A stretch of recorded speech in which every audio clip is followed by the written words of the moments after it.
Muy bien, gente, buenos días, buenas tardes, buenas noches, para cualquiera sea el uso horario en el que miren este video. Vale aclarar siempre, aunque a veces parece que lo repitiera como loro, pero vale la aclaración en cada video de estos que comparto en mi canal de YouTube llamado Calabaza, en el cual les agradecería que si todavía no lo hicieron, de este lado de su celular, dice suscribirse, que se puedan suscribir. Si les gusta el video, dejar su like, su me gusta, su pulgar para arriba, dejar su comentario en el video.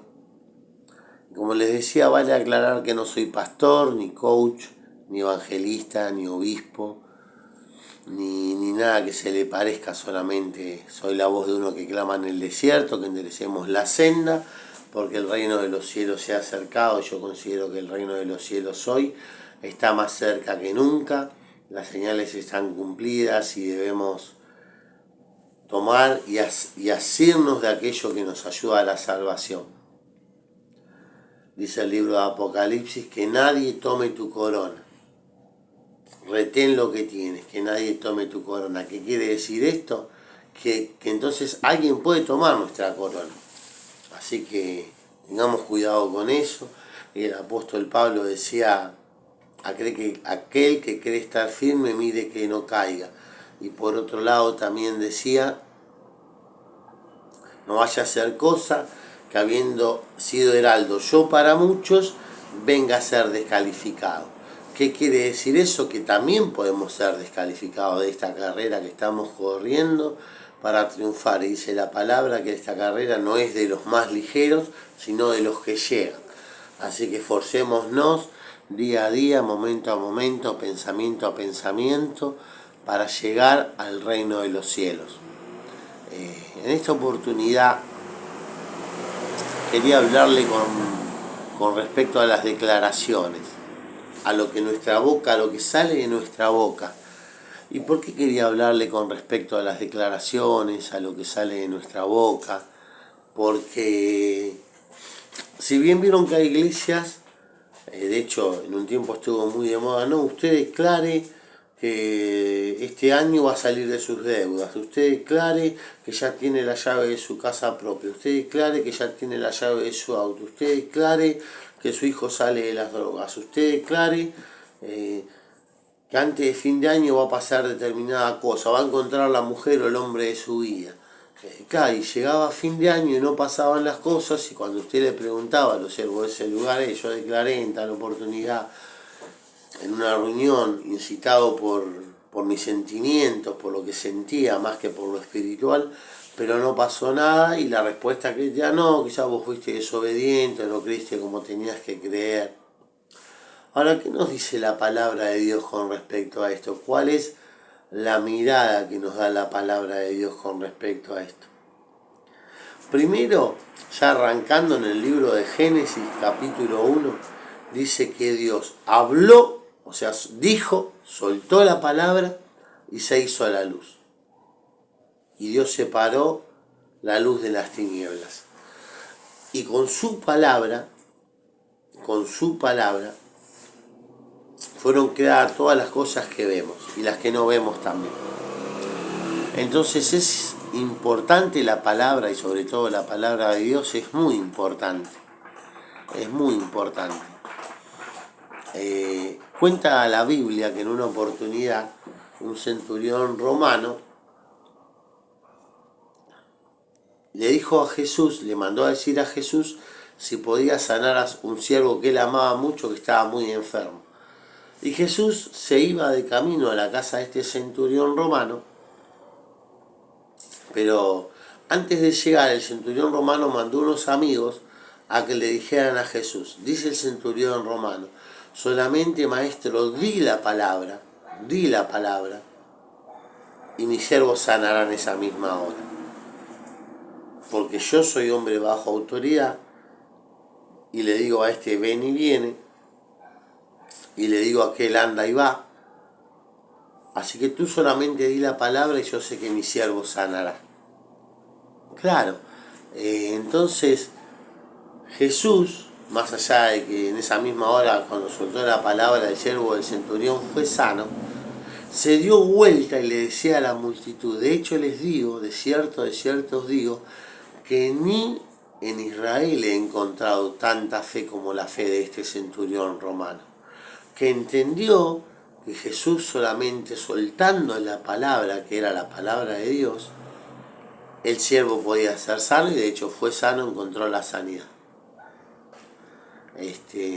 Claro, entonces, ¿qué debemos hacer? ¿Son importantes nuestras declaraciones? Lo que nosotros declaramos en una iglesia o dejamos de declarar, tiene peso y no lo tiene, porque a veces lo hacemos a raíz del emocionalismo que estamos viviendo en la reunión y influenciados por lo que el predicador o el coordinador de turno nos va diciendo. Ahora, ¿qué nos dice la palabra de Dios? Dice, entra en tu aposento, en lo secreto, y ora a tu Padre que te ve en lo secreto. Y tu Padre que te ve en lo secreto te recompensará en público. ¿Por qué dice esto? Porque nosotros debemos ser hijos de Dios solamente cuando estamos dentro de las cuatro paredes de un templo, las paredes físicas de un templo. No nos olvidemos que nosotros somos la iglesia. Cada uno de nosotros somos templo del Espíritu Santo, el cual está en nosotros, el cual viene de Dios y que no somos nuestros. Al entender que nosotros somos templo del Espíritu de Dios, al entender que nosotros tenemos al Espíritu Santo morando adentro de nosotros, no solamente tenemos que ser cristianos dentro de las cuatro paredes de la iglesia, sino que tenemos que intentar ser cristianos, que esto cuesta y es para valientes, no es para cobardes. Tenemos que tratar de ser cristianos las 24 horas del día. Llegamos a descansar, dice la palabra que cada día tiene su propio afán y que cada mañana Dios renueva sus misericordias sobre nosotros. Pero qué importante es lo que nosotros declaramos cuando estamos solos. Hay una película muy famosa cristiana que se llama Cuarto de Guerra, para aquellos que la pudieron ver, y si no se las recomiendo, donde una persona en un lugar privado entra a pedir por una petición, hasta que Dios se la concede. Y tardó un tiempo bastante largo pidiendo en un lugar privado por esta petición, hasta que Dios se la concede. Cuarto de Guerra se llama la película. Por eso lo que declaramos delante de la gente tiene mucho peso, pero lo que declaramos en privado, cuando nadie nos ve, cuando doblamos nuestras rodillas, y alguna vez escuché y muchas veces lo he compartido en diferentes lugares, a veces no hace falta doblar tus rodillas. El apóstol Pablo decía orando en todo tiempo con toda oración y súplica. Cuando dice que nuestra lucha no es contra sangre ni carne, sino contra principados, potestades, gobernadores de las tinieblas en las regiones celestes, y nos dice que nos armemos de toda la armadura de Dios, de la espada del Espíritu, el yelmo de la salvación, la coraza de justicia, el calzado del Evangelio de paz, para enfrentar el escudo de la fe con el que apagar los dardos de fuego del maligno. Ahora, ¿la fe por qué viene? La fe viene por el oír. Y el oír viene por la palabra de Dios. O sea, cuando escuchamos palabra de Dios, nuestra fe se acrecienta. Ahora también dice la Biblia que mi fe sin obras es muerta. O sea que si yo digo que tengo fe, pero no tengo obras, mi fe está muerta. Y dice más la Biblia, que si una persona viene y te dice, yo tengo fe y no tengo obras, y viene otra persona y te dice, quizás yo no tenga fe, pero mi fe te la muestro a través de mis obras, de cómo yo me manejo en el día a día. A veces somos cristianos para tanta gente, pero para los de nuestra casa no somos cristianos. Los de nuestra casa nos tienen miedo, los de nuestra casa no nos tienen respeto, los de nuestra casa piensan que que lejos de ser cristianos somos unos hipócritas o unos caretas, como dicen acá en mi barrio.